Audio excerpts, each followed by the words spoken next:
Itzeiazu errealitate berezi horren inguruan, Tomas. Ez dakit ondo azaltzen. Hortik kanpo dena azkarregi doala sentitzen dut. Presakagoa zela, sentimendueik tokirik egin gabe, baina hor nagoenean guztia geldituko balitz bezala da. Segundu erdi batez bada ere. Ados, Tomas. Tom, mesedez. Nahiago dut, Tom. Bai, noski. Tom.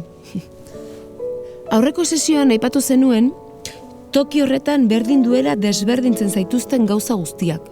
Berdin duela adinak, arrazak, jazkerak, sexuak.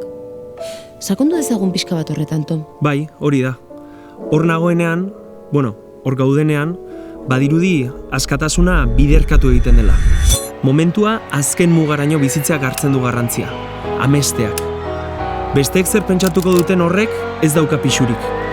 Eta dantza egiten dugu, parre egiten dugu, gozatu egiten dugu. Negarrak eta malkoek ere badute tokia bertan.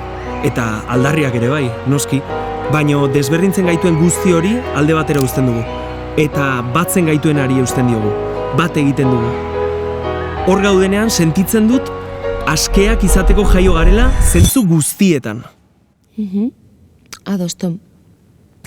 Nik uste dut deskribatzen ari zarena delirio mistiko megalomaniako batela. Hau da, errealitatea eta ametsak desberdintzeko zailtasunak dituzu. Aipatu duzu delako errealitate hori zure buruan existitzen den zerbaita. Amestutako zerbait, zuk ulertzeko. Beraz, pixkanaka ikasiko dugu errealitatea eta ametsak desberdintzen, eta azken hauek alde batera uzten. Horretarako, 2026 urtean, atxeden hartu behar duzu. Atxeden hartu? Segi dezagun ametsetan.